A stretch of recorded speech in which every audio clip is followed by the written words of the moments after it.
Namaste dear students, welcome to our video class. In this video, we are going to learn could have, would have, might have, should have. తర్వాత past participle రావటం అంటే do did done అని అనుకుంటే done అనేది past participle. So అంటే would have done, could have done అంటే I would have done, you could have done, they might have done, you should have done ఇలా రావటం. At the same time would have తర్వాత been రావటం అంటే I would have been there, you could have been there, you should have been there ఇలా చెప్తే దాని అర్థం ఏంటి వస్తుంది. The same time been plus past participle కలిపి అంటే you should have been killed. Okay, at the same time you might have been killed. Okay, it might have been done. Okay, and she would have been helped. ఇటువంటి మాటలకు అసలు ఎలా use చేస్తాం, వీటికి తెలుగులో దీని మీనింగ్ ఎలా వస్తుంది అనేది చూద్దాం. First would have been, would have plus past participle వస్తే ఎలా అంటే suppose I would have invited her, I would have invited her, నేను ఆమెను ఇన్వైట్ చేసి ఉండేవాడిని. ఎప్పుడు ఏదో కండిషన్ ఉంటుంది అక్కడ. అంటే I would have invited her, నేను ఆమెను ఇన్వైట్ చేసి ఉండేవాడిని. When if I had known her phone number, ఆమె నెంబర్ నాకు తెలిసి ఉంటే కండిషన్. అంటే I would have invited her, నేను ఇన్వైట్ చేసి ఉండేవాడినే. అంటే తెలుగులో మనం ఒక పనిని చేసి ఉండేవాడినే, వాళ్ళు ఒక పని చేసి ఉండేవారు, ఆమె ఆ పని చేసి ఉండేదే. షీ వుడ్ హ్యావ్ ఇన్వైటెడ్ లేకపోతే she would have met him, ఆమె అతన్ని కలిసి ఉండేదే. If she had known that he was in hospital, see she would have seen him, she would have visited him, ఆమె అతన్ని చూసి ఉండేదే, అతన్ని కలిసి ఉండేదే. When if she had known, ఇది కండిషన్.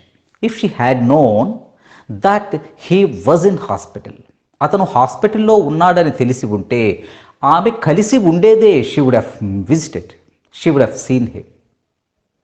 ఇలా మనం would have plus past participle use చేస్తే అంటే ఒక పనిని చేసి ఉండేవారమే.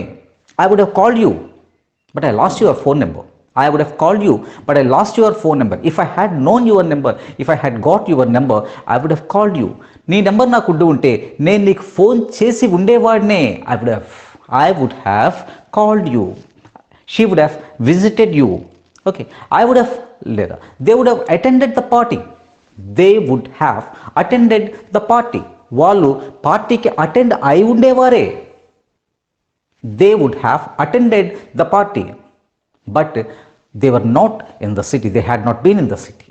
వాళ్ళు సిటీలో లేరు. అంటే ఒక యాక్షన్ని ఫలానా వాళ్ళు చేసి ఉండేవాళ్ళే, కానీ ఏదో రీజన్ మనం అక్కడ చెప్తున్నాం. I would have help you, నేను నీకు హెల్ప్ చేసి ఉండేవాడిని. But I was not in the position to help you, నేను నీకు హెల్ప్ చేసే పొజిషన్లో లేను. If I had money, if I had money, నా దగ్గర డబ్బులు ఉంటే I would have helped you, I would have helped you, నేను నీకు హెల్ప్ చేసి ఉండేవాడినే. ఇలా వుడ్ హ్యావ్ ప్లస్ పాస్ట్ పార్టిసిపల్ని యూస్ చేస్తాం.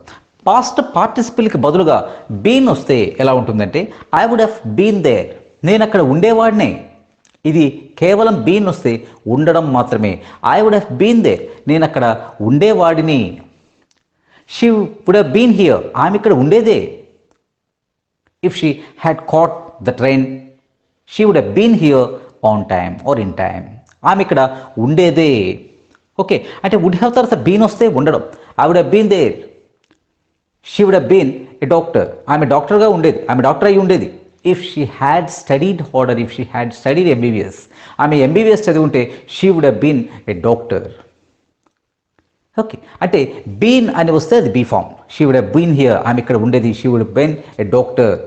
ఓకే, ఇలా వస్తే అది బీ ఫామ్గా ఉంటుంది. అలా కాకుండా కొన్నిసార్లు బీన్ తర్వాత పాస్ట్ పార్టిసిపల్ వస్తుంది. అంటే అది ఈ వుడ్ హ్యావ్ ప్లస్ పాస్ట్ పార్టిసిపల్కి పాసివ్ వాయిస్ అనమాట. అంటే suppose I would have finished this work, I would have finished this work అంటే నేను ఈ పని పూర్తి చేసి ఉండేవాడినే.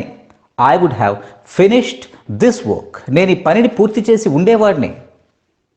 దీనికి పాసివ్ వాయిస్ ఎలా వస్తుందంటే I subject this work object అవుతుంది. అంటే ఆబ్జెక్ట్ నుంచి మనం తీసుకుంటూ the work would have been, the work would have been finished అంటే బీన్ వస్తుంది, పాస్ట్ పార్టిసిపల్ కూడా వస్తుంది. ఇది పాసివ్ వాయిస్ అవుతుంది అనమాట. కాస్త అర్థం చేసుకోవడానికి ట్రై చేస్తే ఈజీగా అర్థమవుతుంది. అంటే I would have finished the task. ఆ టాస్క్ నేను పూర్తి చేసేవాడిని. దీనికి పాసివ్ వాయిస్ ఎలా వస్తుందంటే the task would have been finished by me అనమాట. The task would have been finished. ఆ పని పూర్తయిపోయి ఉండేదే. I would have finished. నేను పూర్తి చేసి ఉండేవాడిని. The task would have been finished. ఆ పని పూర్తయిపోయి ఉండేదే. ఇది అంటే మనం ఇక్కడ would have plus past participle, లేదా వుడ్ హ్యావ్ ప్లస్ బీన్, లేదా would have plus been plus past participle, 3 రకాలుగా మనం దీనిని నేర్చుకుంటున్నాం. ఒక ఎగ్జాంపుల్ చూద్దాం. I would have attended. నేను అటెండ్ అయ్యి ఉండేవాడినే. ఐ వుడ్ హ్యావ్ బీన్, విడివిడిగా చెప్తాను. I would have been there. నేను అక్కడ ఉండేవాడినే. Okay. I would have been attended అంటే నన్ను వేరెవరో తీసుకెళ్ళి అటెండ్ చేసేటట్లుగా చేసి ఉండేవారు అనే అర్థం వస్తుంది. ఓకే. ద లెటర్ పోస్ట్ అయి ఉండేదే, ద లెటర్ డెలివరీ అయ్యి ఉండేదే, ద పార్సల్ డెలివరీ అయిపోయి ఉండేదే. ఇది ఎందులో ఉంది అంటే పాసివ్ వాయిస్లో ఉంది. అంటే ఎవరు చేస్తున్నారో యాక్షన్ తెలియదు. The parcel would have been delivered if the door had not been locked. If the door had not been locked, the parcel would have been delivered. ఆ పార్సల్ డెలివరీ అయిపోయి ఉండేదే, డోర్ లాక్ చేసి ఉండకపోతే. ఇదే active వాయిస్లో చెప్తాం.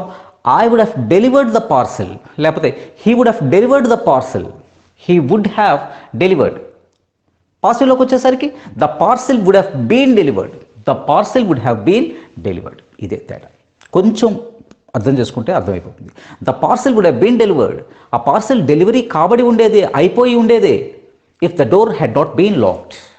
Door lock అయి ఉండకపోతే. ఇదే యాక్టివ్ వాయిస్లో చెప్పాల్సి వస్తే he would have delivered the parcel. అతను పార్సల్ డెలివరీ చేసేసే ఉండేవాడే. If they had not locked door. వాళ్ళు డోర్ని లాక్ చేసి ఉండకపోతే. అంటే ఒక పని అయి ఉండేది, ఒక పని నేను చేసి ఉండేవాళ్ళం అనే ఉద్దేశంతో మనం would have plus past participle, would have plus been అంటే ఉండడం, would have plus been plus past participle use చేస్తే ఒకటి పాసివ్ వాయిస్లో చెప్తున్నట్టు. ద సేమ్ సెన్స్, ఇదే ఉద్దేశంతో మనం కుడ్ హ్యావ్ని కూడా యూజ్ చేస్తాం. కాస్త ఇక్కడ ఎబిలిటీ వస్తుంది. అంటే నేను చేయగలిగేవాడిని, నేను నా పనిని చేసేవాడిని. I would have done. చెయ్యగలిగేవాడినే. I could have done. I could have done. I could have been there. నేను అక్కడ ఉండగలిగేవాడినే. Because everything was possible. అన్నీ అక్కడ అనుకూలంగానే ఉండే. But I could have been there. అక్కడ ఉండగలిగేవాడిని. బట్ సంథింగ్ అక్కడ ఏదో stop me, pull me back. నన్ను ఏదో అక్కడ లాగేసింది, ఏదో ఆపేసింది. I could have been. Would have అంటే ఉండేవాడిని. కుడ్ హ్యావ్ ఇదే స్ట్రక్చర్తో కుడ్ హ్యావ్ బీన్ దేర్. నేను అక్కడ ఉండగలిగేవాడిని. ఇక్కడ గలగడం అనేటటువంటి మాట అడిషనల్గా వస్తుంది. I would have been there. నేను ఉండేవాడిని. ఐ కుడ్ హ్యావ్ బీన్, ఉండగలిగేవాడిని. వాళ్ళు మ్యాచ్ గెలవగలిగే వాళ్ళే, వాళ్ళు మ్యాచ్ గెలిచే వాళ్ళే. They would have won the match. గెలిచే వాళ్ళే. వాళ్ళు గెలవగలిగే వాళ్ళే. They could have won the match. They could have won the match. మరి could have plus been plus past participle ఎలా వస్తుంది? I could have been there. నేను ఉండగలిగేవాడిని. We could have won the match. మేము గెలవగలిగే వాళ్ళమే, కానీ గెలవలేదు. బీన్ ప్లస్ పాస్ట్ పార్టిసిపల్తో ఎలా చెప్తాం? The parcel could have been delivered. The parcel could have been delivered. ఆ పార్సల్ డెలివరీ అవ్వగలిగేదే. The parcel could have been delivered. అంటే వుడ్ హ్యావ్ అయితే చేసేవాళ్ళము, కుడ్ హ్యావ్ అంటే చెయ్యగలిగే వాళ్ళం. మైట్ హ్యావ్తో కూడా ఇదే structure. Might have plus past participle, might have plus been, or might have plus been plus past participle. అంటే చేసి ఉండే వాడినేమో, చేయగలిగే ఉండే వాడినేమో. అంటే ఐ మైట్ హ్యావ్ డెలివర్డ్. నేను డెలివరీ చేసి ఉండేవాడినేమో. ఛాన్సెస్ ఉన్నాయి, ఛాన్సెస్ కాస్త తక్కువగా ఉన్నాయి. It had been raining. Otherwise I might have delivered it. వర్షం పడుతుంది, లేదా నేను డెలివరీ చేసేసేవాడినేమో. I might have delivered. అంటే వుడ్ హ్యావ్ అంటే చేసేవాడిని. I would have delivered the parcel. I could have delivered the parcel. నేను చెయ్యగలిగేవాడిని. ఆ might have delivered the parcel. నేను చేసేవాడినేమో. కాస్త పాసిబిలిటీస్ తక్కువ. I might have been there. నేను అక్కడ ఉండేవాడిని. I might have been there. పాస్ట్లో నేను అక్కడ ఉండేవాడినేమో, ఉండేవాడిని. ఓకే, చూస్తున్నారా? వుడ్ హ్యావ్ వస్తే ఎలా వస్తుంది, కుడ్ హ్యావ్ ఎలా వస్తుంది, మైట్ హ్యావ్. తర్వాత పాస్ట్ పార్టిసిపల్ ఎలా వస్తుంది, బీన్ వస్తే ఉండడం, or been plus past participle వస్తే అది passive. And the last one is should have. Should have అంటే యూజువల్గా వచ్చేవాడే, చేసేవాడే, చేసి ఉండాల్సింది అనే అర్థం వస్తుంది. For example, you should have helped her. You should have helped her అంటే నువ్వు ఆమెకు హెల్ప్ చేసి ఉండాల్సింది. You should have helped her. You should have helped మరో మీనింగ్ కూడా చెప్పుకోవచ్చు, అతను చేసేవాడే, ఇంకేదో జరిగింది. If everything was okay, if everything was fine, you should have helped her. You should have asked me. నువ్వు నన్ను అడిగి ఉండాల్సింది. Why didn't you ask? You didn't ask me. Why didn't you ask? You should have asked me. I would have helped. If you had asked me, I would have helped. చూడండి, you should have asked me. You should have asked me అంటే నువ్వు నన్ను అడిగి ఉండాల్సింది. If you had asked me, నువ్వు నన్ను అడిగి ఉంటే, ఐ వుడ్ హ్యావ్ హెల్ప్డ్, నేను హెల్ప్ చేసి ఉండేవాడిని. ఐ కుడ్ హ్యావ్ హెల్ప్డ్, నేను హెల్ప్ చేయగలిగేవాడిని. ఐ మైట్ హ్యావ్ హెల్ప్డ్, నేను హెల్ప్ చేసేవాడినేమో. క్లియర్? ఇలా మనం మాట్లాడటానికి would have, could have, might have, should have plus past పార్టిసిపల్ని యూస్ చేస్తాం. You should have been there. Should have తర్వాత బీన్ వస్తే ఎలా ఉంటుంది? You should have been there. నువ్వు అక్కడ ఉండాల్సింది, but you are not there. అక్కడ నువ్వు వెళ్ళలేదు. You didn't go and you are not there. You should have been there. నువ్వు అక్కడ ఉండాల్సింది. So would have, could have, might have, should have. If you are unable to understand, watch this video again. క్లియర్గా ఉంటుంది. Okay, so very very very నిజానికి మనం చాలా ఎక్కువగా ఉండాల్సింది, చేయగలిగేవాడిని. We could have won the match, but something went wrong. Something had bin wrong. అక్కడ we would have won the match, we could have won the match. మేము గెలిచే వాళ్ళమే. ఈ మాటలు ఎప్పుడు చెప్తాం? ఒక పని జరిగి ఉండేదే కానీ జరగలేదు. ఒక పని చేసి ఉండేవాళ్ళమే కానీ చెయ్యలేదు. ఇలా మనం పాస్ట్ని రిఫర్ చేస్తూ మాట్లాడేటటువంటి స్ట్రక్చర్స్ ఇవి. Would have, could have, might have, should have. Past participle వస్తే ఎలా వస్తుంది, బీన్ వస్తే ఎలా వస్తుంది, బీన్ ప్లస్ పాస్ట్ పార్టిసిపల్ వస్తే ఎలా వస్తుంది అనేది ఈ లెసన్లో మనం చూసాం. ఓకే, నెక్స్ట్ దీనిలో నెగటివ్స్ క్వశ్చన్స్ కూడా అడగచ్చు. మనం నెక్స్ట్ లెసన్లో దీన్ని చూద్దాం. ఫస్ట్ దీంతో కొన్ని ఎగ్జాంపుల్స్ని సొంతంగా క్రియేట్ చేయండి. ఓకే, వుడ్ హ్యావ్ని యూస్ చేస్తూ, కుడ్ హ్యావ్ని యూస్ చేస్తూ, మైట్ హ్యావ్, షుడ్ హ్యావ్ని పాస్ట్ పార్టిసిపల్ని యూస్ చేస్తూ, బీన్ని యూస్ చేస్తూ, బీన్ ప్లస్ పాస్ట్ పార్టిసిపల్ని మొత్తాన్ని యూస్ చేస్తూ కొన్ని ఎగ్జాంపుల్స్ని చెప్పండి అండ్ కొన్ని ఎగ్జాంపుల్స్ని తయారు చేసుకోండి. మీకు ఆటోమేటిక్గా అది ఏంటనేది క్లియర్గా అర్థమవుతుంది. Okay, thank you very much my dear students.